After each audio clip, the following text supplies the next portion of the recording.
एकाचं नवीन लग्न झालं, आईला विचारलं, आई जाऊ का सासरवाडीला? आई म्हटली जा बाबा, पण तुला कुठं बसावं, कसं बोलावं, काही याचा प्रकारच दिला नाही देवाने. एक काम कर, पहिल्यांदाच जातोय तू, कशाला जातो तुझ्या वडिलांना विचार.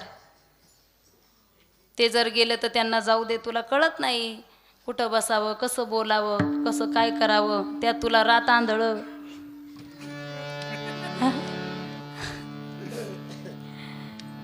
वडिलांना विचारा, ते सांगतील काय करायचंय.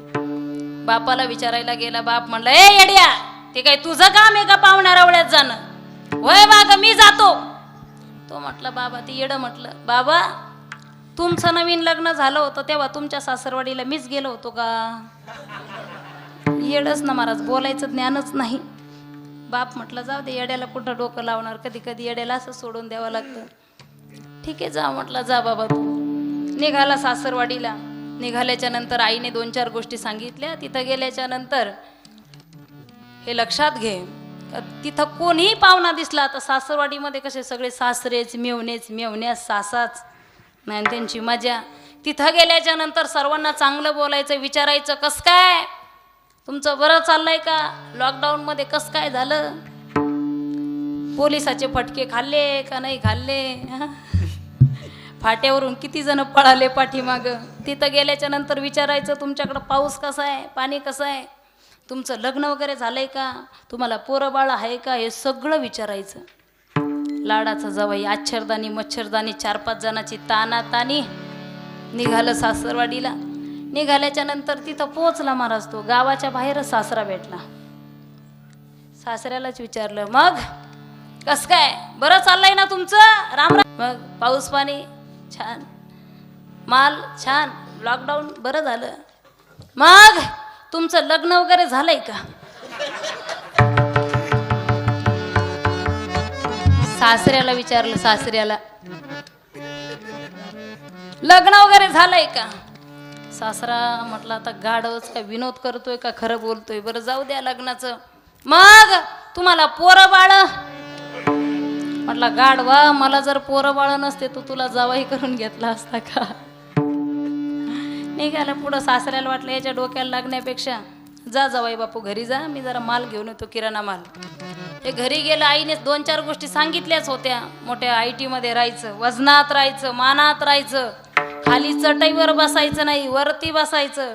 हे गेलं तसं चाऱ्याच्या गंजीवरच जाऊन बसलं. जावाई कुठे, जावाई कुठे, जावाई कुठे, ते म्हटलं गंजीवर बसले. वडला कसा तरी खाली, जावाई खाली वडला. मग तिथून पुढं सासूचा थाट महाराज. ताटाला ताट, पाटाला पाठ, अगरबत्तीचा घमघमाट.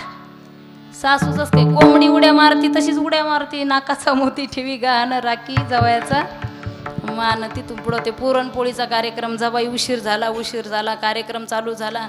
आणि नेमकं त्या दिवशी त्या गावात लाईट नव्हती, त्यात याला रात आंधळ. बिचाऱ्या सासूने एवढा बारीक दिवा लावला आणि बसवला याला घरामध्ये. घरात बसवल्याच्या नंतर याला पुरणपोळीचं ते ताट वाढून आलं. एक पोळी खाल्ली, दुसरीही खाल्ली, पण याच्या शेजारी म्हशीचं टोनगं बांधलेलं होतं. ह्या टोनग्याला त्या टोनग्याचा अभ्यासच नव्हता. म्हशीचं टोनगं.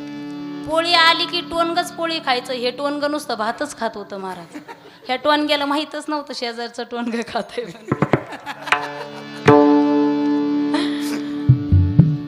सासूबाईनी पाहिलं, ओ जावाई बापू, कळत नाही का तुम्हाला, शेजारचं टोनगं पोळ्या खाताय, तुम्ही नुसता भातच खाताय. हा, टोनगं खाताय? अहो सासूबाई, आता आईने सांगितलं होतं जरी रात आंधळ आहे तरी कळू द्यायचं नाही, आज्ञान झाकून ठेवलं पाहिजे कधी. हां, मला वाटलं तुमचं लाडकं टोनगं असावं, घरात बांधलं म्हणून मी काही बोललो नाही. पण आता येऊ द्या म्हटले टोनग्याला.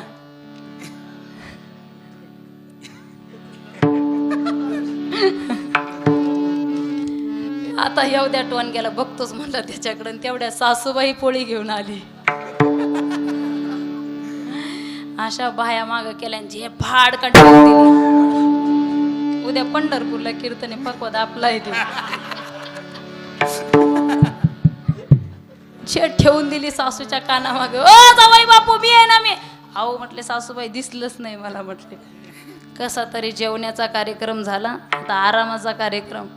कुठं झोपणार, खाली नाही झोपणार, वरती झोपणार. बाज आणली एका बाबाची, एवढा मोठा फेटा, त्या बाजीवर हात झोपला. पण याला मध्यरात्री बाथरूमला आली. बाथरूमला जाणं ठीक आहे, पण परत यायचं कसं, रात आंधळ आहे ना याला. मग त्याने एक आयडिया केली, तो फेटा एका बाजूने त्या बाजेला बांधला, दुसरी बाजू घेऊन चालत गेला. हे बाहेर जात नाही तोपर्यंत इकडचा जो फेटा आहे तो टोनग्याने निमा खाऊन टाकला. निमा खाल्ला. मग आता जायचं कसं, आला कसा तरी चालत, आणि सासूबाईच्याच बाजेवर जाऊन पडलं. सासूबाई म्हटली, ओ जावई बा, मी आहे. हा म्हटले ठीक आहे, मी पाहिलं तुम्ही आहे, पण आत्ताच नाही का तुम्हाला फटका दिला, माफी मागायला आलोय म्हटले, बाकी काही नाही. असं आहे, अज्ञान आहे. अज्ञानी माणसं चालत नाही, परमार्थामध्ये सुद्धा ते संतांमध्ये. सांगू तुम्हाला एक वरचा प्रसंग आहे. एक महात्मे एका गावामध्ये मधुकरीला जात होते. मधुकरी आळंदीमध्ये आजही जी मधुकरी मागितली जाते घराघरामध्ये, ते आमच्यासाठी वरदान आहेच महाराज. मधुकरी मागितली जाते. एक महात्मे रोज मधुकरीसाठी जायचे, रोज. पण एका घरातली बाई मधुकरी देत नव्हती. मधुकरी म्हटलं का ती म्हणायची, जा पुढच्या घरी माऊली मधुकरी. अहो जा पुढच्या घरी, मधुकरी बनवली नाही, स्वयंपाक झाला नाही. हे महात्मे रोजच जायचे, ती बाई रोजच सांगायची मधुकरी झाली नाही, स्वयंपाक झाला नाही. एक दिवस त्या बाईला राग आला, लक्ष द्या, राग आला. आणि तेवढ्यात महाराज त्या ठिकाणी गेले आणि सांगितलं, महाराज मधुकरी. त्या बाईच्या हातामध्ये आपण सारवण करत नाही का, तो पोतारा काय म्हणतात त्याला, ते फडकं होतं, ते भरलेलं फडकं, चिखलाने भरलेलं फडकं घेतलं आणि महाराजांना फेकून मारलं. फेकून मारल्याच्या नंतर राग आला नाही महाराज, राग आला नाही. ते फडकं हातामध्ये घेतलं, ते स्वच्छ धुतलं, ते कापड स्वच्छ धुतलं, आणि स्वच्छ धुतल्याच्या नंतर त्याच्या बारीक बारीक चिंध्या बनवल्या, बारीक बारीक तुकडे केले, आणि एका तुकड्याची त्या ठिकाणी वात बनवली, वात. आणि ती वात भगवान शंकराच्या मंदिरामध्ये लावली. आणि तिथं जेवढा प्रकाश पडला, त्या देवाला मागणं मागितलं, देवा या तुझ्या मंदिरामध्ये असा प्रकाश पडला, हा असाच प्रकाश त्या महिलेच्या डोक्यात पडू दे. आता विचार करा महाराज, एखादं कोणी वाईट बोललं तर आपण सहज शाप देऊन मोकळा होतो, सहज शाप देतो, सहज. पण संत नाही, संत वरदान देतात, दान देतात. म्हणून आपण जीवनामध्ये परमार्थ करत असताना संतांच्या पायावरती विश्वास ठेवावा. अन्यथा या कलियुगामध्ये विश्वास ठेवायला लायक पात्र ठिकाण नाही. कृतयुगामध्ये, सत्ययुगामध्ये नारदांच्या पायावरती विरोधक सुद्धा, हिरण्यकशिपू सुद्धा विश्वास ठेवायला लागला. त्रेतायुगामध्ये नारदाने सांगितले, हे रावणा, तुला जर भगवंताला प्रसन्न करून घ्यायचं असेल तर पत्नी हरण कर. सीता हरण केलं महाराज. शेवटपर्यंत रावण म्हणत होता का मी त्या ठिकाणी सीतेला परत करणार नाही, कारण मला नारद या संतांनी सांगितलंय की जोपर्यंत राम तुझ्या हृदय लंकेमध्ये प्रवेश करत नाही तोपर्यंत सीतेला परत द्यायचं.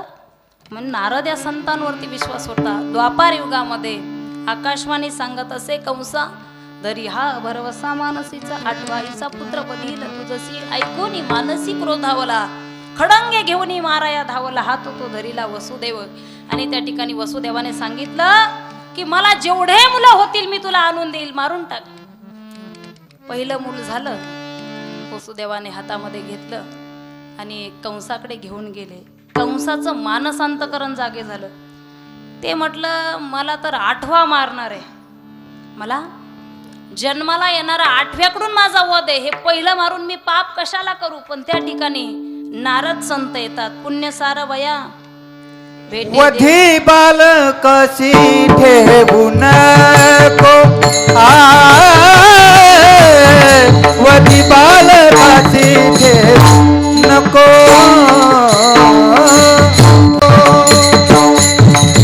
नारद संत त्या ठिकाणी आले आणि